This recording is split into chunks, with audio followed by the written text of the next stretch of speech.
부활의 확실한 증거들, 이런 제목으로 함께 은혜를 받고자 합니다. 예수님을 구주로 믿는 저와 여러분의 이 신앙생활 속에 우리가 믿는 바 든든한 두 기둥이 있습니다. 첫째 기둥은 예수 그리스도의 죽으심을 믿는 믿음입니다. 두 번째 기둥은 그의 부활하심을 믿는 믿음입니다. 그러므로 예수님의 죽으심을 믿고 부활하심을 믿는 이 믿음의 기둥은 언제나 나란히 함께 서 있어야 됩니다.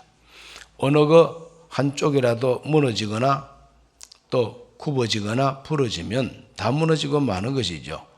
그러므로 그리스도의 죽으심과 부활은 언제나 함께 있습니다. 만약에 예수 그리스도의 죽으심이 없는 부활만 우리가 이야기하면 그것은 마치 마술을 하는 사람이 깜짝 쇼를 하는 것하고 별로 다를 바가 없다는 것입니다. 예수의 죽으심은 말하지 않고 자꾸 살아 계심, 그 예수 그리스도의 부활만 자꾸 얘기하면은 그거는 깜짝 쇼에 불과할 수가 있고, 또 부활이 없는 죽으심은 나약한 자의 슬픈 이야기에 불과하다는 것입니다.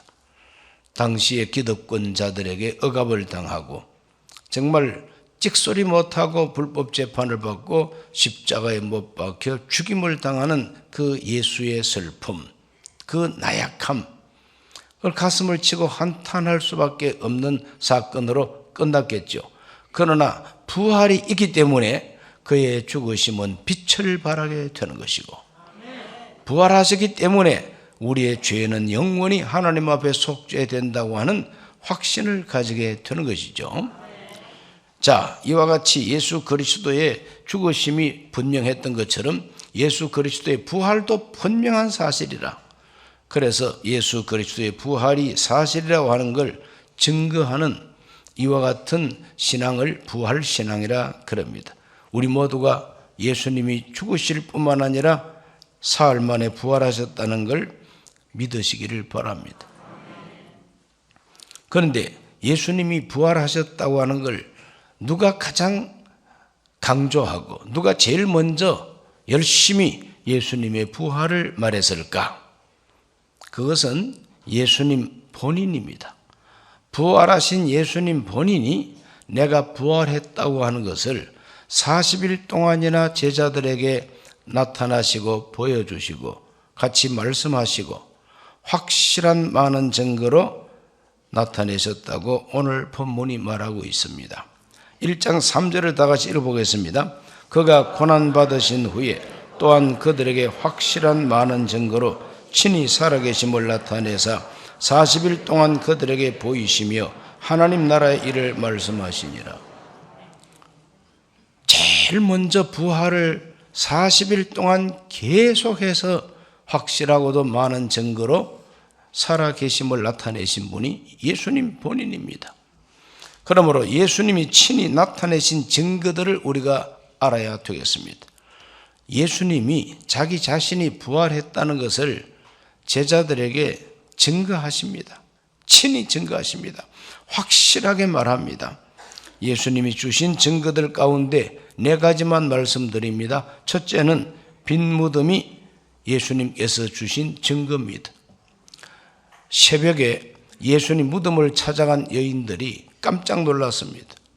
무덤 문이 활짝 열려 있고 거기에 천사가 앉아 있고 여기 계시지 않고 살아나셨느니라, 이런 메시지를 듣습니다.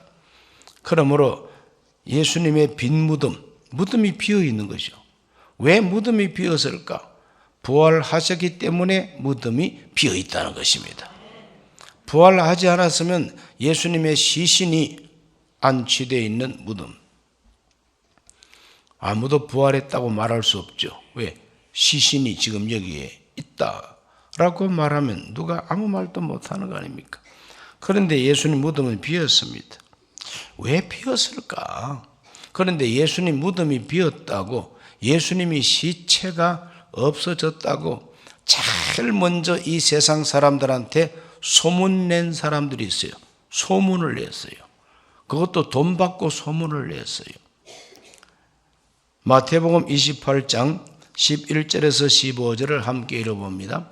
여자들이 갈 때 경비병 중 몇이 성에 들어가 모든 된 일을 대제사장들에게 알리니 그들이 장로들과 함께 모여 의논하고 군인들에게 돈을 많이 주며 이르되 너희는 말하기를 그의 제자들이 밤에 와서 우리가 잘 때에 그를 도둑질하여 갔다 하라. 만일 이 말이 총독에게 들리면 우리가 구원하여 너희로 근심하지 않게 하리라 하니 군인들이 돈을 받고 가르친 대로 하였으니 이 말이 오늘날까지 유대인 가운데 두루 퍼지니라. 유대인 사회에 예수님의 시체가 없어졌다. 누가 훔쳐갔을까? 예수 제자들이 경비병이 밤에 잠을 잘 때 와서 훔쳐갔다. 이와 같은 소문을 돈 많이 주면서 내라고 제사장들이 부추겼습니다. 그래서 군인들은 좋지요.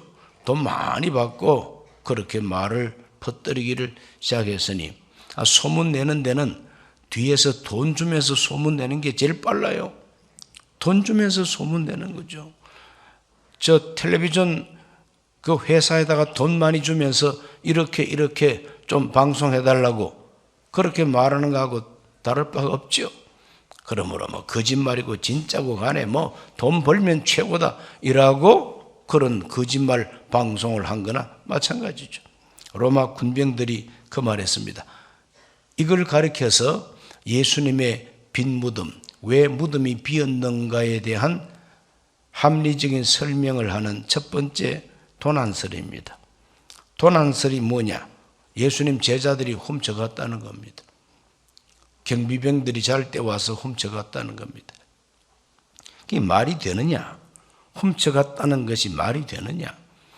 훔쳐가고자 했으면 무슨 안치할 때에 금과 은과 보석을 잔뜩 관 속에다가 넣어가지고 안치를 했으면 그 보석 때문에 혹시 훔쳐갔다고 말할 수가 있겠지만 그러나 시체는 놔두고 보석만 가져가지 시체 가져다가 뭐 하겠습니까, 여러분? 예수님 제자들이 예수님의 시체를 가져갈 이유가 없는 것은 예수님을 존경해 마지 않는 경건한 부자 아리마대 사람 요셉, 이 사람이 자기 묘지에다가 예수님을 잘 안치했습니다. 아주 정중하게 장사를 지냈습니다. 그렇게 장사를 지낸 그 끝에 제자들이 왜 예수 시체를 훔쳐갈 수가 있었습니까? 그렇기 때문에 도난설이라고 하는 것은 얼토당토하지 아니한 억측이요 대제사장들이 꾸며낸 이야기에 불과하다는 것입니다. 그 다음 두 번째로는 기절을 했다. 예수님이 십자가에서 죽으신 것이 아니라 기절을 했는데 죽은 줄 알고 묘지에다가 안치를 했다는 거죠. 그래 정신 차린 예수님이 정신 차린 이후에 도망을 쳤다는 거죠. 그래 무덤을 싹 열고 경비병들이 깜빡깜빡 졸고 있는 걸 보고 예수님께서 도망을 갔다요. 혼자 도망가지 않고 막달라 마리아 데리고 도망갔다. 이런 식으로 이제 꾸며내는 이야기도 있습니다. 여러분, 예수님이 십자가에 못 박혀서 6시간 동안 몸부림치고 마지막에는 창을 가지고 옆구리를 찔렀더니 물과 피가 한꺼번에 쏟아져 나왔다 그랬는데 그 정도로 상처 입은 예수님이 기절을 했을 정도입니까? 죽었겠습니까? 분명히 죽었죠. 로마 군병들이 죽은 것을 확인하고 시체를 아리마대 요셉에게 내준 겁니다. 기절했다고 하는 것은 억측이죠. 네가 한번 당해봐. 그 사람 두들겨 패가지고 예수님처럼 6시간 매달아 놓고 옆구리 확 찔러가지고 도망가봐. 미스 코리아 붙여줄게. 도망가봐. 도망갈 수 있겠습니까? 그러므로 이 기절했다가 깨어나서 도망갔다는 것은 말이 안 됩니다. 왜? 그렇게 도망갈 예수님이 십자가에 못 박혀 죽을 이유가 없잖아요. 그렇게 도망가면 되지. 왜 십자가에 못 박혀서 기절까지 했다가 도망갑니까? 그건 말이 안 되는 얘기를 사람들은 하고 있는 겁니다. 세 번째는 환상설입니다. 헛개비를 보듯이 잘못 봤다는 거죠. 여자들이 예수님을 너무 정말 경배하다 보니까 죽은 예수에 대해서 정말 사모하는 마음이 있다 보니까 예수 환상을 봤다는 거예요. 환상설입니다. 그러나 환상을 여자들이 봤다면은 로마 군병이 지키고 있는 시체는 그 자리에 있어야 될 거 아니에요. 그런데 무덤이 비어 있다 이 말이죠. 그러니까 앞뒤가 맞지를 않습니다. 착오설이라고 하는 그런 합리적인 설명도 있습니다. 착오설이 뭐냐? 무덤을 잘못 찾아갔다는 거죠. 빈 무덤을 찾아가 가지고 예수 시체 없어졌다고 떠들고 다닌다는 거예요. 그러나 잘못 찾아갔으면 지키는 군인들이 있지 않습니까? 돈을 주면서까지 지키라고 했던 대제사장들은 분명히 알고 있지 않습니까? 그러므로 그 어떠한 말로도 예수님의 빈 무덤을 설명할 재간은 없는 거예요. 부활하셨다는 요 말 외에는 예수의 빈 무덤을 설명할 수 있는 그 어떤 설명도 없습니다. 여러분 가운데 누가 예수님의 무덤이 왜 비었는가 하는 것을 합리적으로 설명할 수가 있다면 세계에서 제일 유명한 사람이 될 수가 있는 것입니다.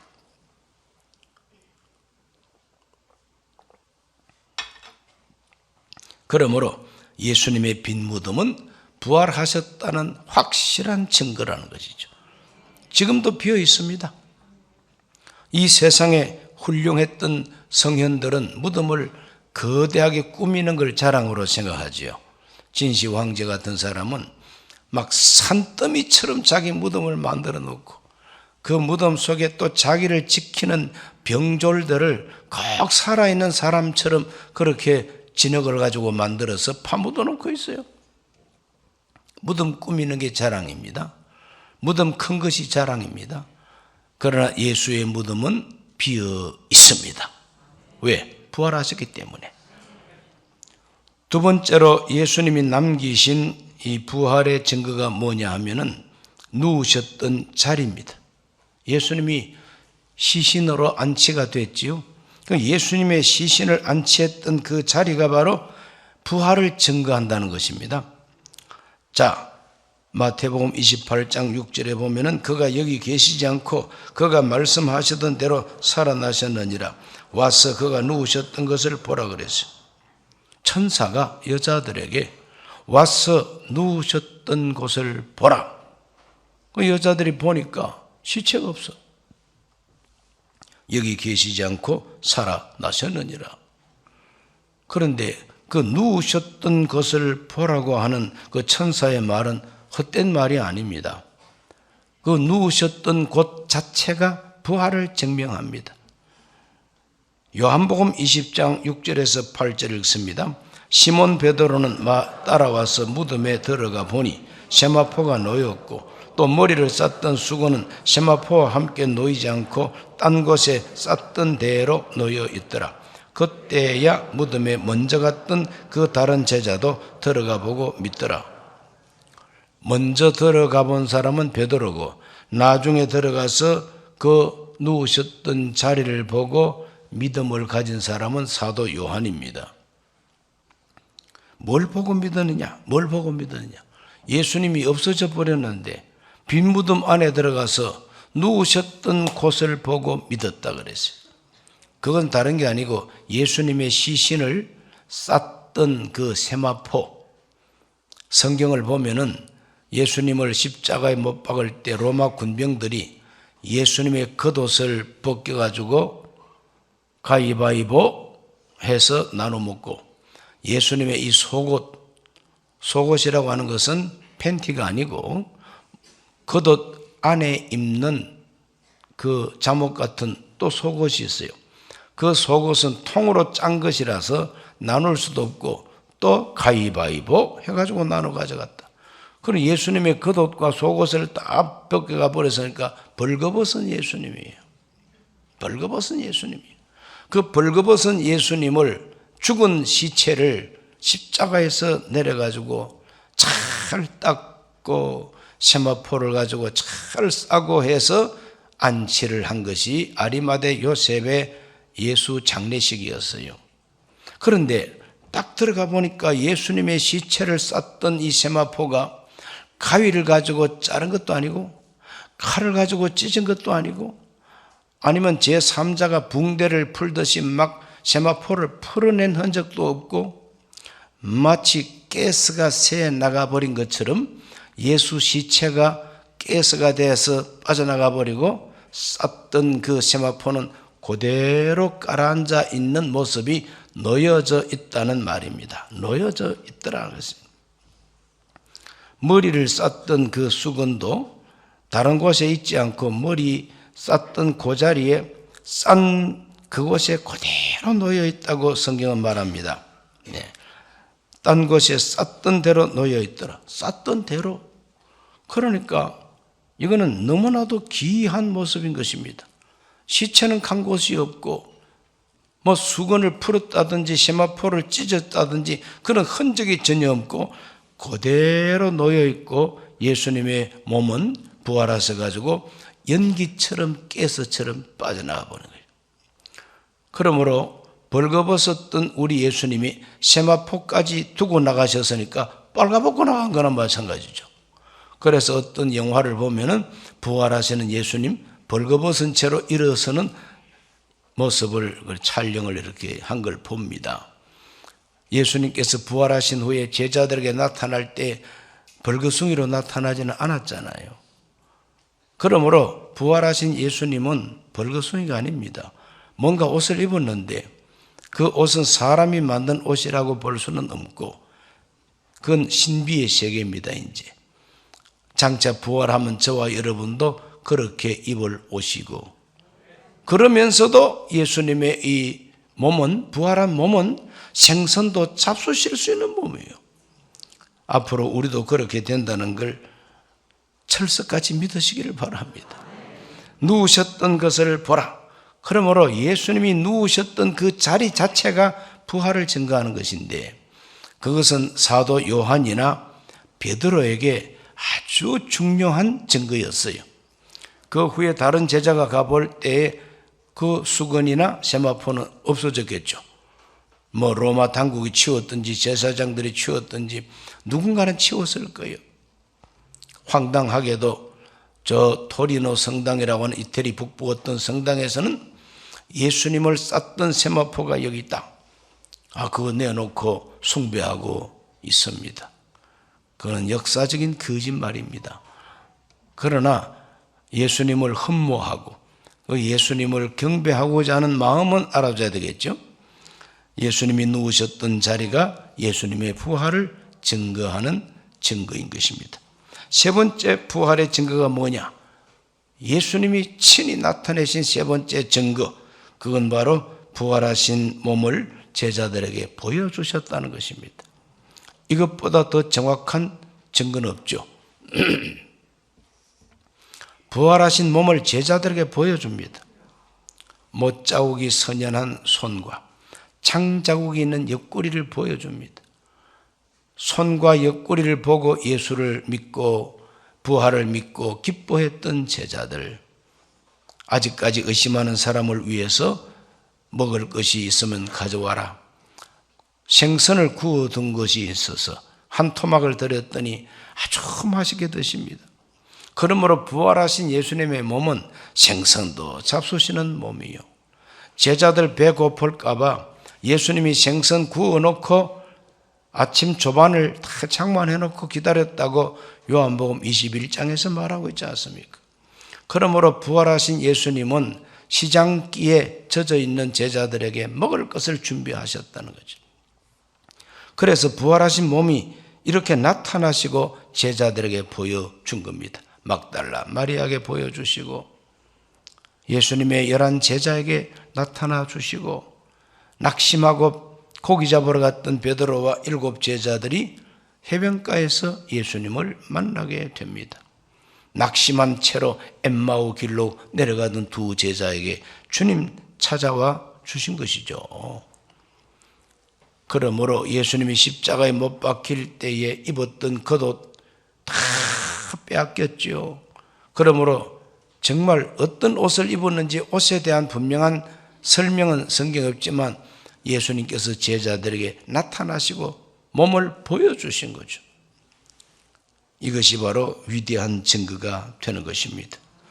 부활한 예수님을 탁 만나는 순간 제자들은 변화가 됩니다. 의심하던 마음에 확신이 들어오게 되는 거죠. 낙심했던 제자들에게 용기 백배한 그런 담대함이 들어오게 되는 것이죠. 약속한 성령을 딱 받으면서 폭발합니다. 그래서 두려워했던 예루살렘 사거리로 나가서 전도하게 되고 아무도 말릴 수가 없습니다. 너희들 전도하면 죽여? 죽여봐. 너희들 자꾸 부활했다고 전도하면 옥에 가둘 거야? 가둬봐. 그 어떠한 협박도 통하지 않습니다. 죽여다 죽이라 그러고 가둔다 그러면 가두어라 그러고 우리는 보았다. 우리는 들었다. 우리는 그분을 만났다. 우리는 그분의 증인이들. 부활하신 예수의 증인이다. 말투스. 이것이 바로 순교자라는 말이 되었습니다. 마티어. 그러므로 순교자입니다. 순교자. 예수님을 본 사람들은 다 순교하는 겁니다. 순교하는 겁니다. 자기 목숨을 내놓고 부활을 증거하는 전도자가 되는 것이죠.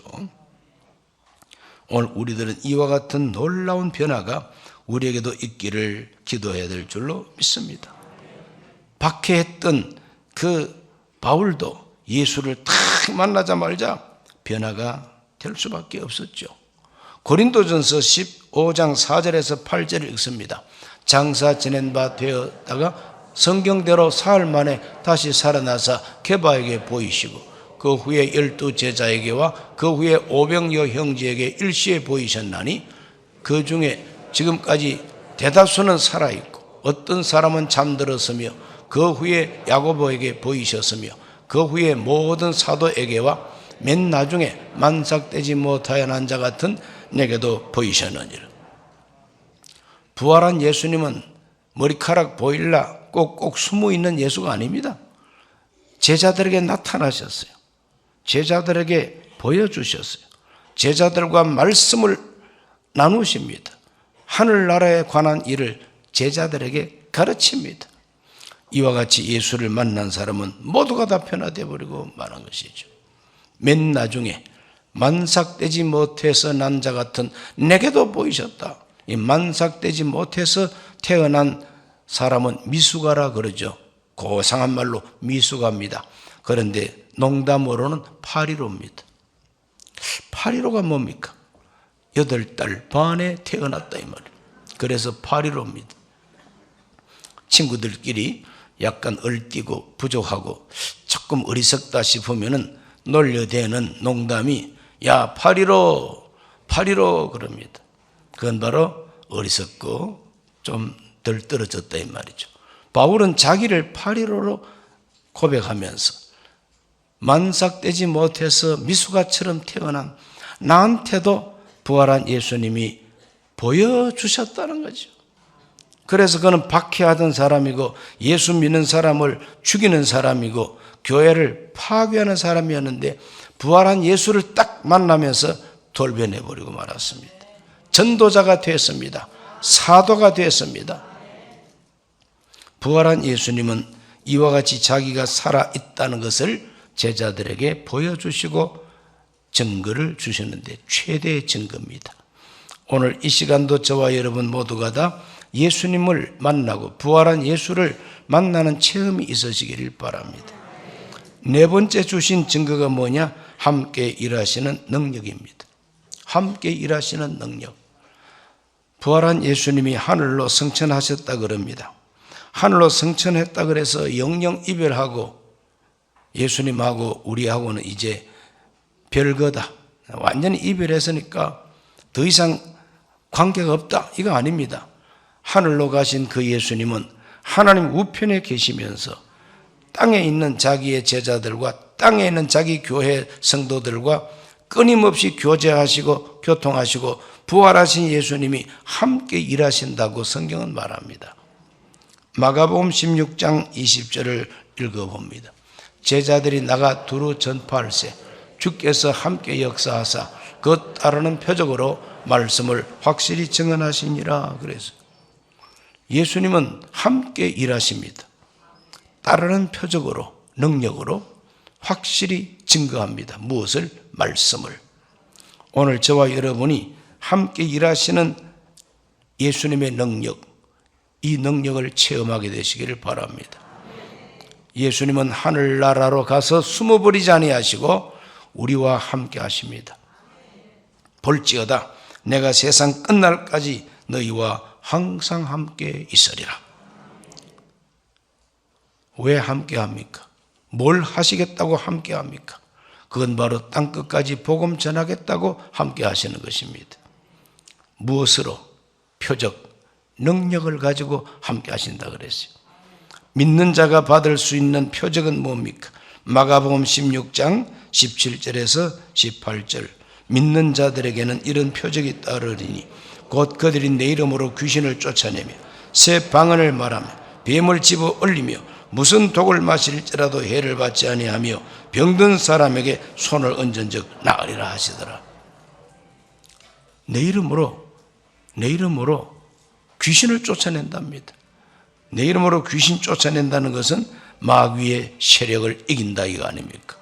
우리는 귀신을 두려워할 필요가 없습니다. 예수 이름이 마귀를 이긴다 이 말이죠. 믿어지시면 아멘 하세요. 새 방언을 말합니다. 새 방언은 기도하는 방언도 있겠지만 우리 말이 달라지는 것도 새 방언입니다. 말이 달라져. 옛날에는 입만 열면 거짓말, 입만 열면 남 흠보고, 입만 열면은 이상한 소리 했는데 예수님을 믿고부터는 정직한 말을 하고 진실한 말을 하고 하늘에 대한 말을 하고 복음을 말한다 이 말이죠. 이것이 달라진 말입니다. 달라진 말. 저희가 내 이름으로 뱀을 집어 올린대요. 코브라 독사 함부로 손대지 마세요. 큰일 납니다. 뱀을 집어 올린다는 것은 영적으로 분별력을 가지고 이것이 악인지 선인지, 이것이 유혹인지 아니면은 기쁨인지를 알고 분간한다 이 말입니다. 오늘 저와 여러분은 뱀을 집어 올리는 분별력이 있으시기를 바랍니다. 아무리 간드러지게 내 곁에 와서 말을 하더라도 이건 뱀이다. 뱀이다. 에덴 동산에서 아담과 하와를 미혹했던 뱀과 같이 새빨간 뱀이다. 그래 뱀을 집어서 던지는, 불로 던지는 이러한 권세가 우리에게 있어야만 되겠죠. 우리 예수님 부활하셔서 우리에게 뱀을 집어 올리는 능력으로 함께 주신다는 거죠. 무슨 독을 마실지라도 해를 받지 아니하며 농약을 주스처럼 마셔도 된다는 말 아닙니다. 네? 독극물을 함부로 그렇게 먹어도 해를 입지 않는다 이 말 아닙니다. 이건 바로 스트레스. 우리가 살면서 미움을 받고 살면서 스트레스를 받고 그래도 하나님의 사랑이 내 안에 가득함으로 그것을 이긴다 이 말입니다. 부활한 예수님이 스트레스를 이기게 해주신다는 거죠. 병든 사람에게 손을 얹은 적 나으리라. 병 낫기를 위해서 서로 기도하라 그랬잖아요. 그러면은 주께서 고치셔주신다고 약속하고 있습니다. 누구든지 두세 사람이 내 이름으로 모인 곳에 나도 그들 중에 있고 합심해서 내게 기도하면 그 기도를 들어준다고 말씀하고 있지 않습니까? 부활한 예수님은 그걸 그대로 증명하고 계십니다. 병든 자를 고칩니다. 오늘 우리 모두는 이와 같이 함께 일하시는 능력, 따르는 표적으로 함께 일하시는 예수님, 부활하신 예수님이니까 지금 함께 일하실 수가 있다는 것입니다. 오늘 우리 기독교 신앙은 함께 일하시는 예수를 믿는 믿음인 것입니다. 부처님 섬기듯이 저 어디 산이나 좋은 집 짓고 거기다가 딱 모셔놓고 필요할 때만 가가지고 비나이다 이거 아닙니다. 우리 예수님은 늘 함께 계십니다. 늘 함께 계세요. 우리 기도를 들어주십니다. 우리 형편을 알아주십니다. 도와주십니다. 지켜주십니다. 보호해 주십니다. 그러므로 임마누엘 우리 예수님 함께 일하시고 표적으로 역사하시는 주님, 이것이 바로 부활의 증거인 것입니다. 부활하셨으니까 이런 표적이 따른다는 겁니다.